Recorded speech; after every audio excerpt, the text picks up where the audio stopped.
안녕하십니까, 김석기 목사입니다. 오늘 11월 12일 성경 본문은 창세기 40장입니다. 오늘 본문의 내용은 다음과 같습니다. 요셉이 보디발의 아내에게 누명을 쓰고 감옥에 갇힙니다. 그러나 이 일은 결국 바로의 시선을 끄는 곳으로 요셉을 인도하시는 사건임을 봅니다. 요셉은 하나님의 뜻 안에 애굽의 총리가 되기 위한 전 단계를 밟는 것입니다. 감옥에 있는 동안 요셉은 바로의 술 맡은 관원장과 떡 굽는 관원장을 만납니다. 이들 모두는 자기의 주인에게 죄를 지어 감금되었습니다. 6절 말씀에 요셉은 어느 날 감옥에 있으면서 같은 동료 죄수의 얼굴에 근심이 있는 것을 봅니다. 요셉은 자신도 어려움을 당했지만 주위 사람의 어려움을 외면치 않고 돌아봅니다. 빌립보서 2장 3절 4절에 아무 일에든지 다툼이나 허영으로 하지 말고 오직 겸손한 마음으로 각각 자기보다 남을 낮게 여기고 각각 자기 일을 돌볼 뿐더러 또한 각각 다른 사람들의 일을 돌보아 나의 기쁨을 충만하게 하라. 아멘.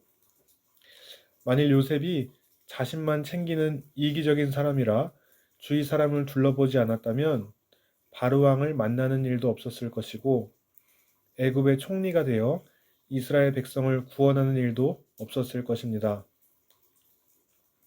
우리도 우리의 삶의 현장에서 도움을 필요로 하는 자들에게 외면하지 않고 그들을 긍휼한 마음으로 볼 때 그곳에서 우리를 향한 하나님의 계획이 있음을 믿습니다.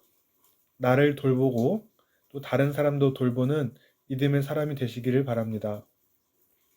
이때 이 근심의 빛이 있는 사람들이 둘 다 꿈을 꾸는데 요셉은 이들의 꿈에 대하여 정확히 사흘 뒤 술 맡은 관원장은 풀려날 것이지만 떡 굽는 관원장은 죽임당하게 될 것이라 꿈을 해석합니다. 비록 떡 굽는 관원장이 인간적으로 불쌍해 보일 수 있지만 요셉은 하나님의 뜻과 계획을 가감없이 말하였습니다. 세상의 고관이나 왕이라 할지라도 하나님이 계획하시고 뜻하신 말을 바꿀 수 없습니다. 우리 역시 성경 말씀, 하나님의 진리의 말씀을 그대로 믿고 받아들이며 그 뜻 그대로 전하는 사람이 되어야겠습니다. 요셉은 술 맡은 관원장에게 나중에 잘 되거든 바로 왕에게 자기를 구해주도록 요구하지만 그는 요셉의 일을 완전히 잃어버리고 아무것도 해주지 않습니다.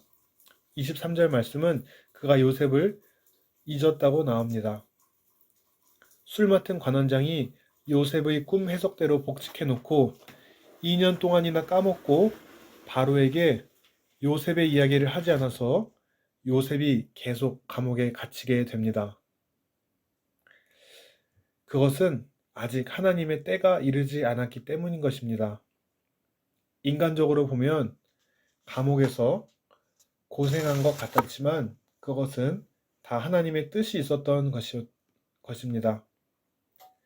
요셉이 갇혔던 감옥은 말 그대로 왕의 측근들, 애굽의 정치와 경제, 군사와 법을 아는 자들이 갇힌 곳이었습니다. 한때는 왕과 함께 엄청난 권력을 가진 자들이었으나 하루아침에 왕에 의해 모든 것을 잃고 감옥으로 온 사람들로서 그들은 그때 당시에는 절대 왕권 시대에 이런 일이 수시로 일어나서 이 자리로 왔던 것입니다.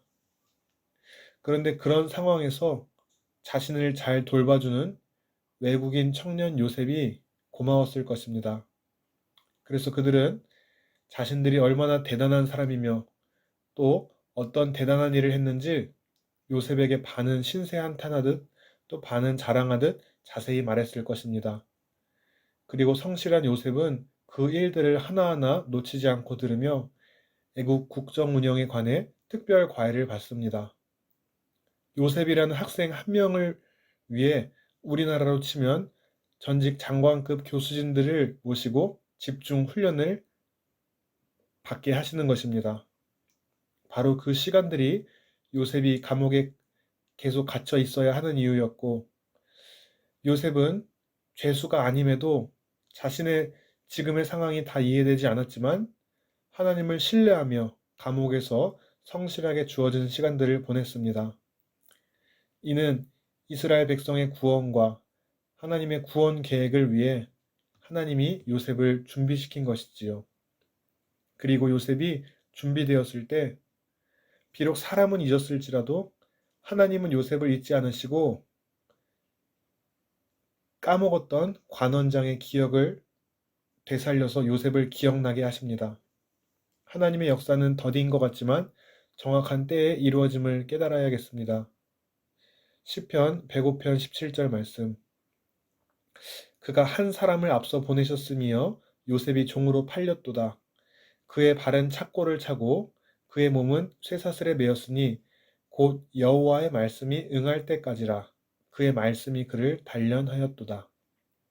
잊혀진 것 같은 외로운 순간에도 요셉은 하나님의 때를 인내로 기다리며 맡겨진 자리에서 일관되게 성실히 임무를 해나갔습니다. 요셉이 어떤 상황과 환경에서도 자신이 있는 곳에서 하나님을 신뢰하고 의지하며 충성을 다하였듯이 우리도 우리에게 맡겨진 이웃, 직장, 교회와 나라 공동체에 하나님의 뜻이 이루어지도록 기도하며 최선을 다하길 원합니다. 그래서 우리가 속한 곳을 살기 좋은 아름다운 세상으로 바꾸는 빛과 소금의 역할을 감당하게 되기를 예수님의 이름으로 기도합니다. 사람이 보기에 요셉은 어느 것 하나 만족할 만한 상황이 아니었음에도 하나님을 신뢰하며 맡겨진 자리에서 충성되게 하나님의 뜻을 행했습니다. 우리도 삶 속에 고난과 어려움이 닥쳐와도 믿는 자들을 향해 성경 말씀에 약속된 것들이 결국에는 이루어질 것이고 또 우리가 천국 소망을 바라보면서 믿음의 경주를 끝까지 완주하는 모든 믿음의 성도님들이 다 되시기를 예수님의 이름으로 기도드립니다. 아멘.